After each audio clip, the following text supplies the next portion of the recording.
नमस्कार। बिहार में बेकाबू हो रही कोरोना की स्थिति को देखते हुए मुख्यमंत्री नीतीश कुमार ने स्वास्थ्य विभाग के प्रधान सचिव उदय सिंह कुमावत पर गहरी नाराजगी जाहिर की है। ऐसी नाराजगी जिसे पिछले 15 सालों के शासन में किसी अफसर ने नहीं देखा होगा, और स्थिति है भी वैसे ही।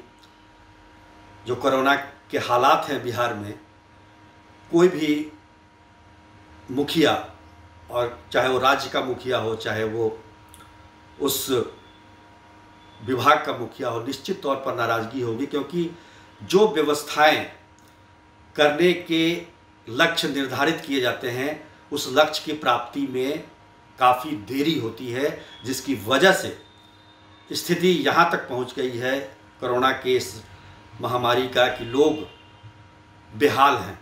यूँ कहें तो इलाज के लिए तड़प रहे हैं, और अब सरकार को सारी व्यवस्थाएं करनी पड़ रही है जो कि 2 महीने पहले जो व्यवस्थाएं उनको करनी थी।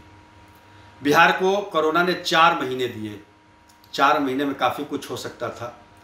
हालांकि अप्रैल मई का महीना तो मज़दूरों के आने जाने लाने क्वारंटाइन करने में निकल गया, लेकिन जो एक व्यवस्था होनी चाहिए, आइसोलेशन सेंटर्स बनने चाहिए भारी संख्या में, हॉस्पिटल में जो कोविड हॉस्पिटल है उनकी व्यवस्था काफ़ी दुरुस्त होनी चाहिए, रहनी चाहिए, वो नहीं हो पाया। कॉल सेंटर या हेल्पलाइन डेस्क नहीं बन पाया था, वो अब तमाम चीज़ें हो रही हैं। प्राइवेट जो लेबोरेटरीज हैं उन्हें काफ़ी बाद में ये मौका दिया गया कि वो जब सरकार असहाय हो गई, अपने जो उनके लेबोरेटरी में जांच का जो प्रेशर था वो नहीं झेल पाने के बाद सरकार ने फिर निजी संस्थानों का सहारा लिया, जबकि आईसीएमआर ने काफ़ी पहले ये निर्णय कर लिया था कि प्राइवेट लेबोरेटरीज को भी सैंपल जांच करने दिया जाए। उसके बाद आता है कि मरीजों का जो इलाज हो, बेहतर कैसे इलाज हो, उसके लिए एनएमसीएच को कोविड हॉस्पिटल बनाया गया बिहार में। उसके अलावा पीएमसीएच को और एम्स के अलावा को भी कोविड डेडिकेटेड हॉस्पिटल बनाया गया। भागलपुर का मेडिकल कॉलेज भी कोविड डेडिकेटेड हॉस्पिटल है।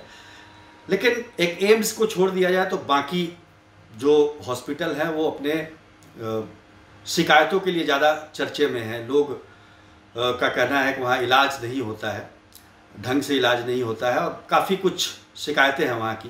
तो कुल मिलाकर देखा जाए तो ये सारी जिम्मेदारी आती है प्रधान सचिव पर, उदय सिंह कुमावत पर। उनके बारे में पहले जान लेते हैं। वो बिहार काडर के जरूर हैं, लेकिन अधिकतर वो केंद्रीय प्रतिनियुक्ति पर रहे और उन्होंने बिहार में ज़्यादा काम नहीं किया। जब वो केंद्रीय प्रतिनियुक्ति से लौटते हैं तो अपने पदस्थापन की प्रतीक्षा में थे, तभी काफ़ी लंबे समय से स्वास्थ्य विभाग में काम कर रहे प्रधान सचिव संजय कुमार को सरकार ने तबादला करके पर्यटन विभाग में भेज दिया, और उदय सिंह कुमावत को 20 मई को प्रधान सचिव बना दिया गया। स्थितियां वहीं से बिगड़नी शुरू हुई, और हम कह सकते हैं कि जो इस पूरे जो मामले जो आए हैं सामने, जो गंभीरता, जो महामारी का विकराल रूप हमें देखने को मिल रहा है, वो एक टर्निंग पॉइंट उसको हम कह सकते हैं। क्योंकि संजय कुमार काफ़ी समय से स्वास्थ्य विभाग में थे, उन्हें काफ़ी कुछ जानकारी थी यहाँ की व्यवस्थाओं के बारे में, कितने डॉक्टर हैं, कहाँ कौन मरीज, कौन हॉस्पिटल, क्या उपकरण, इन सब के बारे में उनको जानकारी थी। उदय सिंह कुमावत नए थे, उनको चीज़ों को समझने में समय लगा होगा, और कोई भी नया आएगा तो उसे समझने में समय लगेगा। महामारी के समय सेनापति को हटा देना ये कहीं से भी समझदारी नहीं है। खैर, उदय सिंह कुमावत के बारे में वे उसके बाद भी काफ़ी शिकायत ये रही कि वो फ़ोन नहीं उठाते हैं, यहाँ तक कि डॉक्टर, सिविल सर्जन, मीडिया, ये तमाम लोगों के फ़ोन नहीं उठाते हैं। तो ये सारी नाराज़गी और ये सारी शिकायतें मुख्यमंत्री के पास पहुँच रही थी, और जैसे ही स्वास्थ्य मंत्री मंगल पांडे ने कैबिनेट की बैठक के बाद कहा कि प्रधान सचिव उनकी बातों को नहीं सुनते हैं, तो मुख्यमंत्री नीतीश कुमार का गुस्सा 7वें आसमान पर पहुंच गया, और उन्होंने वीडियो कॉन्फ्रेंसिंग के जरिए ही जमकर फटकार लगाई प्रधान सचिव स्वास्थ्य विभाग को, और उन्होंने कहा कि अगर आप ढंग से काम नहीं करते हैं तो आप विभाग छोड़ दीजिए, मैं चीफ सेक्रेटरी को बोल देता हूं। यहाँ तक की बात हो गई। तो जो लोग भी उस बैठक को देख रहे थे वीडियो कॉन्फ्रेंसिंग के जरिए, सबको आश्चर्य हो रहा था कि आखिर मुख्यमंत्री में इतना गुस्सा पहले कभी देखा नहीं गया। और वाकई ये गुस्से वाली बात भी है, क्योंकि नीतीश कुमार का जो हम कह सकते हैं कि इमेज है वो इस प्रकार का नहीं है जिस प्रकार अभी कोरोना के काल में बन गया है, और जिसकी वजह से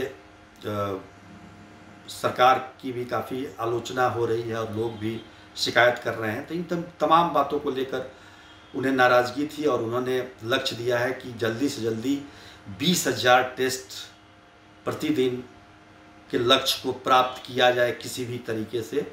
और उसके अलावा तमाम जो व्यवस्थाएं हैं आइसोलेशन सेंटर और हॉस्पिटल को और बेहतर करने का उन्होंने कड़ा रुख अपनाया है विभाग पर। और उम्मीद की जानी चाहिए कि नीतीश कुमार का ये गुस्सा मरीजों के इलाज की बेहतरी के लिए काम आएगा। धन्यवाद।